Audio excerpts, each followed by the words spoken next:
Bismillahirrahmanirrahim. Ikhwan fillah, kajian kita, pelajaran kita untuk kali ini kita memasuki Imam Syafi'i rahimahullah. Beliau adalah dengan nama lengkap Muhammad bin Idris bin Abbas bin Utsman bin Syafi'i, lahir pada bulan Rajab tahun 150 Hijriah. Ya, Imam Syafi'i menyatakan kekaguman beliau kepada, ya, setelah beliau menjadi seorang imam, seorang ulama besar, dia menyatakan kekagumannya kepada gurunya, ya. Seandainya tidak ada Malik bin Anas dan Sufyan bin Uyainah di Mekah, Malik bin Anas di Madinah, niscaya akan hilanglah ilmu dari Hijaz, ya, kata Imam Syafi'i. Itu beliau mengucapkan itu, masyhur perkataannya setelah beliau menjadi seorang ulama besar, ya. Mengatakan tentang Imam Malik, bila datang Imam Malik di suatu majelis, kata Imam Syafi'i, maka Imam Malik akan menjadi bintang di majelis tersebut. Jadi kalau ada suatu majelis lalu Imam Malik datang dalam majelis itu, maka Imam Malik itu pasti akan menjadi bintangnya, ya, di majelis tersebut. Karena begitulah, ya, sangat terkesannya Imam Syafi'i kepada gurunya, berilmu, ya, ilmu gurunya itu.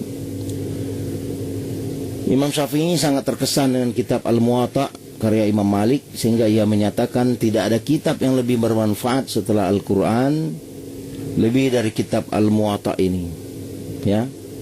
Maksudnya begitu tingginya Al-Muwatta itu, ya, kandungan ilmu yang ditulis oleh gurunya di kitab itu. Aku tidak membaca Al-Muwatta Malik kecuali mesti bertambah pemahamanku, kata Imam Syafi'i. Di samping itu, Imam Syafi'i juga menghafal dan memahami ilmu dari para ulama yang ada di Madinah. Selain dengan Imam Malik, beliau juga memiliki guru atau berguru kepada Ibrahim bin Sa'ad, Ismail bin Ja'far, Ataf bin Khalid, Abdul Aziz Ad-Dawardi, ya. Jadi tidak hanya satu guru beliau banyak. Tapi guru dari sebanyak guru beliau itu, yang paling beliau kagumi adalah Imam Malik, kemudian Imam Sufyan bin Uyainah di Mekah, Imam Malik di Madinah. Kemudian Imam Syafi'i banyak pula menghafal ilmu di majelisnya Ibrahim bin Abi Yahya. Akan tetapi Ibrahim bin Abi Yahya ini, ya, setelah diteliti adalah pendusta dalam meriwayatkan hadis, sehingga Imam Syafi'i, ya, tidak lagi mengambil pandangan dari gurunya itu, ya, terutama masalah qadariyah, ya, menolak untuk beriman kepada takdir dan berbagai kelemahan fatal lainnya dari gurunya itu, yaitu Ibrahim bin Abi Yahya. Sehingga ketika pemuda Quraisy ini, yaitu Imam Syafi'i itu telah terkenal menjadi seorang imam, ya, menjadi seorang ulama besar, beliau tidak pernah, ya, menyebut gurunya itu lagi, Ibrahim bin Abi Yahya itu, dalam periwayatan ilmu beliau, tidak pernah.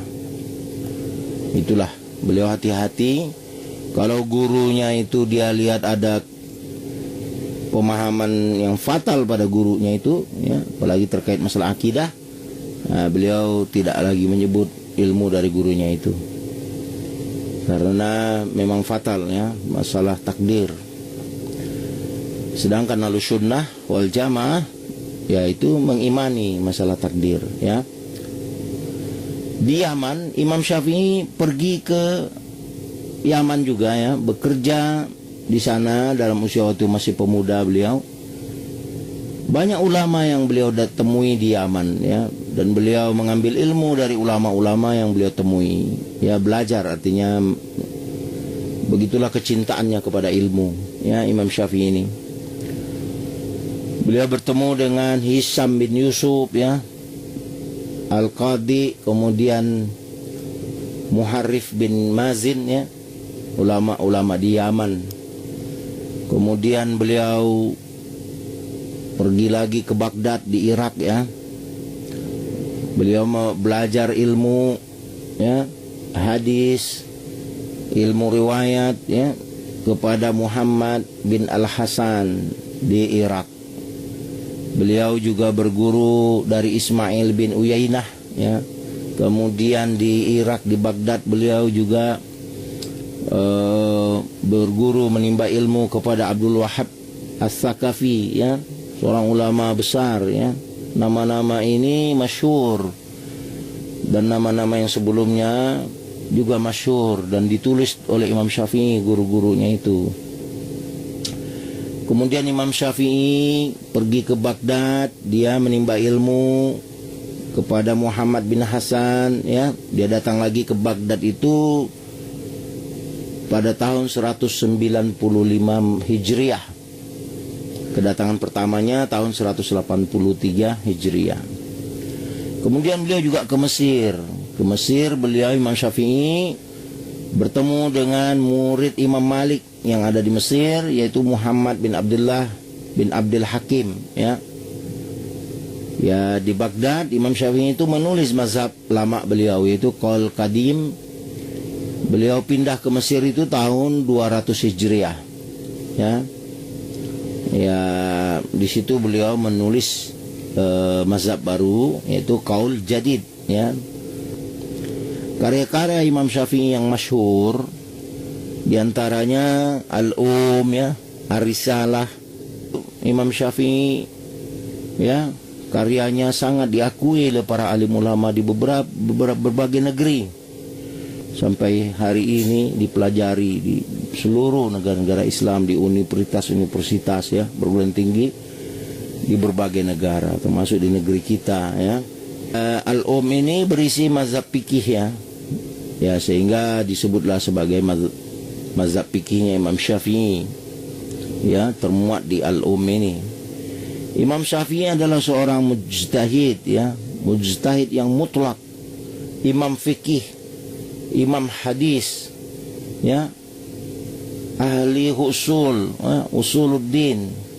Beliau mampu memadukan fikih ahli Hijaz dengan ahli Irak ya.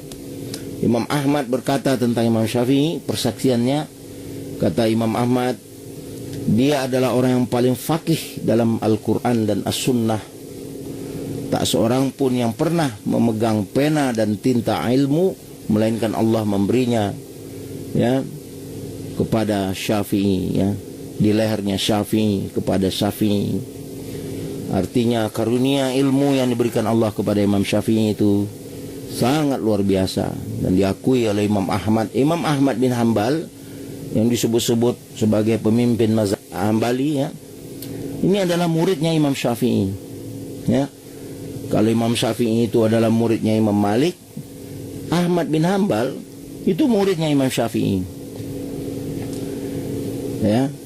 Jadi guru dan murid ya, mereka empat imam mazhab ini, guru dan murid.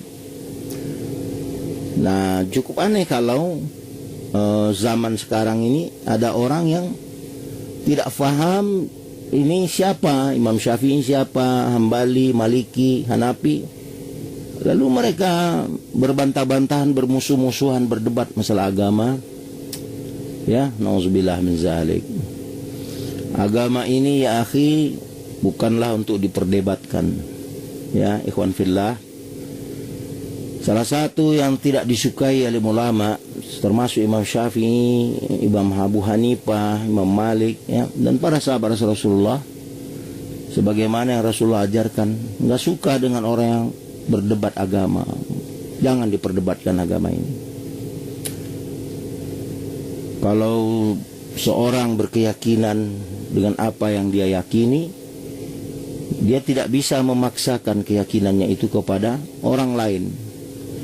Lalu dia berusaha untuk membuat orang lain itu berubah mengikuti keyakinan dia, lalu dia melakukan perdebatan ya, yang ujung-ujungnya syaitan akan mengendarai orang itu untuk akhirnya bukan islahul ummah yang muncul, bukan persatuan, tapi perpecahan.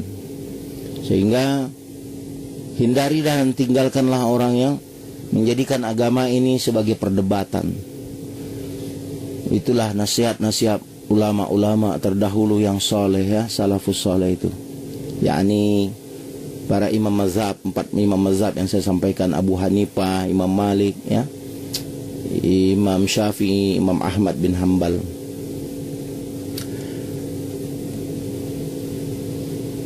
Pada masa Imam Syafi'i tidak pernah terdengar sedikit pun beliau bicara tentang hawa ya, tidak juga dinisbahkan kepadanya dan tidak dikenal darinya, bahkan beliau benci kepada ahli kalam, maksudnya adalah golongan ahwiyah. Siapa itu? Yaitu golongan yang mengikuti hawa nafsu, yang juga digelar sebagai ahlul hawa, seperti al-mujassimah ya, dan al-muta'zilah, jabariyah ya, dan sebagainya, ahlul bid'ah dan sebagainya. Itu dinyatakan oleh Muhammad bin Daud ya, salah seorang ulama, mengenai akhlak Imam Syafi'i, sikap Imam Syafi'i. Beliau tidak suka dengan orang-orang yang mengikuti hawa nafsu dalam beragama, ahlul hawa, dan orang-orang yang mendahulukan pikiran daripada wahyu, yaitu kaum Mu'tazilah ya, yang menganggap wahyu itu, Al-Quran itu ya di bawah akal manusia ya, nauzubillah min zalik. Ini hari juga masih banyak manusia seperti itu, mengotak-ngatik Al-Quran ya, seolah-olah akal dia lebih hebat daripada Al-Quran. Lalu menggelari orang-orang yang merujuki ulama-ulama terdahulu ya, seperti merujuki Imam Syafi'i, Imam Ahmad bin Hanbal ya, Sahih Bukhari, dan memberi gelar-gelar yang buruk lah ya. Mereka katakan kaum apalah ya, ortodok lah dia sebut, sebagai memahami dalil berdasarkan literasi yang tertulis ya. Ya, banyaklah gelar-gelar yang buruk diberikan. Nauzubillah min zalik. Kita perlu mempelajari ya kisah-kisah para sahabat Nabi, kisah-kisah ulama tabi'in, kisah-kisah ulama atba'u tabi'in ya. Di antaranya atba'u tabi'in ini adalah Imam Abu Hanifah, Imam Malik bin Anas, Imam Syafi'i, dan Imam Ahmad bin Hanbal ya. Itu masyhur nama ini di kalangan atba'u tabi'in ya. Mereka itulah generasi yang dahulu ya, lebih jauh zamannya daripada kita, awal-awal Islam lah ya. Generasi 3 generasi tadi, generasi sahabat, tabi'in, atba'u tabi'in. Imam Ahmad bin Hanbal adalah muridnya Imam Syafi'i yang paling menonjol ya. Selain itu juga ada murid-murid Imam Syafi'i yang lain yang juga menjadi pembesar ulama Ahlussunnah wal Jamaah, menjadi imamnya kaum muslimin. Setelah wafatnya Imam Syafi'i, murid-muridnya ini menjadi ulama-ulama besar yang memiliki murid yang banyak. Imam Ahmad bin Hanbal ahli hadis ya, murid Imam Syafi'i, yang kelak mazhabnya disebut sebagai mazhab Hambali ya. Kemudian ada Imam Ishaq bin Rawahih ya, kemudian Harmalah bin Yahya, Sulaiman bin Daud ya, Abu Thur Ibrahim bin Khalid Al-Kalbi, kemudian Al-Hasan bin Muhammad Az-Za'farani ya. Ini ulama-ulama, murid-murid ya, kalangan dari murid-murid Imam Syafi'i yang kelak menjadi ulama-ulama besar.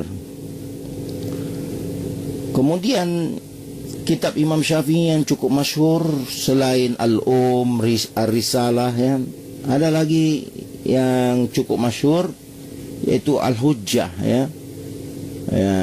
Al-Hujjah ini adalah diriwayatkan oleh 4 imam Irak, Ahmad bin Hanbal, Abu Thur, Za'farani, Al-Karabasi ya, dari Imam Syafi'i ya. Dalam masalah Quran, Imam Syafi'i mengatakan Al-Quran adalah kalamullah. Barang siapa mengatakan bahwa Al-Quran adalah makhluk, maka dia telah kufur, telah kafir ya, telah ingkar kepada Rabbul Alamin. Baik, Imam Syafi'i memiliki pengikut yang banyak ya, di Mesir, di Irak, di Yaman ya. Terus berkembang zaman ke zaman, termasuk di Indonesia ya, ke negeri kita, di tanah Melayu pun ya, di Asia Tenggara, ASEAN dan seluruh dunia. Banyak pengikut-pengikut ya mazhab Imam Syafi'i. Ulama-ulama terus mengajarkan karyanya beliau. Tapi Imam Syafi'i waktu beliau masih hidup, beliau mengatakan, ambillah hadis yang sahih dan janganlah taklid kepadaku. Nah, itu nasihat Imam Syafi'i. Jangan taklid kepadaku. Semua hadis yang sahih dari Nabi SAW, maka itulah pendapatku, meski kalian tidak mendengarnya dariku. Kemudian beliau katakan juga, jika kalian dapati dalam kitabku sesuatu yang menyelisihi sunnah Rasulullah SAW, maka ucapkanlah sunnah Rasulullah SAW itu dan tinggalkanlah ucapanku. Artinya beliau mengajak kepada murid-murid pengikut-pengikutnya, ikutilah hadis yang sahih ya, karena itulah pendapat Imam Syafi'i. Dan jangan bertaklid kepadaku, kata beliau. Ikutilah ahli hadis oleh kalian, karena mereka orang yang paling banyak benarnya ya. Kebaikan ada 5 hal kekayaan jiwa: menahan dari menyakiti orang lain, mencari rezeki yang halal, takwa, dan sikah kepada Allah. Ridha manusia adalah tujuan yang tidak mungkin dicapai. Tidak ada jalan untuk selamat dari ucapan manusia. Wajib bagimu untuk konsisten dengan hal-hal yang bermanfaat bagimu. Itu nasihat beliau yang cukup masyhur ya. Imam Syafi'i wafat di usia yang belum terlalu tua ya. Beliau wafat dalam keadaan sakit ya. Beliau sakit. Beliau wafat pada malam Jumat ya, menjelang subuh pada hari terakhir bulan Rajab tahun 2 wafat ya, meninggal dunia Imam Syafi'i rahimahullah. Kemudian Imam Syafi'i ya dimakamkan, dan pada saat masyarakat mengetahui Imam Syafi'i wafat ya, berduyun-duyun masyarakat datang melayat ya. Beliau wafat ini ketika beliau masih menetap di Mesir ya. Jadi sekitar tahun 200 Hijriah beliau ke Mesir, dan wafatnya di Mesir juga tahun Apa katanya waktu beliau menjelang wafat kepada muridnya? Muridnya datang menemui beliau, yaitu Al-Muzani ya, Al-Imam Al-Muzani. Beliau menghadap Imam Syafi'i, bagaimana kondisi engkau wahai guru? Imam Syafi'i menjawab, aku telah siap meninggal dunia ya, katanya kepada muridnya, meninggalkan para saudara dan teman ya, mulai meneguk minuman kematian kepada Allah, zikir terus terucap. Sungguh demi Allah, aku tak tahu apakah jiwaku akan berjalan menuju surga sehingga perlu aku ucapkan selamat, atau sedang menuju neraka sehingga aku harus berkabung. Ya, ini ucapan orang alim ya, tidak sombong merasa langsung masuk surga. Ucapannya kepada muridnya seperti itu ya. Beliau berwudu. Setelah beliau berwudu, berartinya beliau wafat dalam keadaan berwudu ya, masih berwudu. Setelah masyarakat Mesir tahu bahwa Imam Syafi'i wafat, yaitu masyarakat berbondong-bondong ya, bertakziah datang ingin melihat ya Imam Syafi'i, jenazah Imam Syafi'i. Mereka ingin mengantarkan ke pemakaman ya. Masya Allah, kecintaan umat Islam kepada beliau. wafatnya di Mesir, dan beliau dimakamkan ya di sana di Mesir. Imam Syafi'i berpesan supaya wali Mesir memandikan jenazah beliau. Itu wasiat beliau. Dan Imam Syafi'i dimakamkan ya oleh penduduk Mesir di Mesir ya. Kemudian untuk Imam Ahmad bin Hanbal kita lanjutkan pada sesi yang berikutnya. Kita jeda dulu. Semoga pada sesi yang berikutnya ya rangkuman dari 4 imam mazhab tadi yang sudah disebutkan, Imam Abu Hanifah, Imam Malik, Imam Syafi'i, lalu Ahmad bin Hanbal. Kita jeda dulu. Assalamualaikum warahmatullahi wabarakatuh.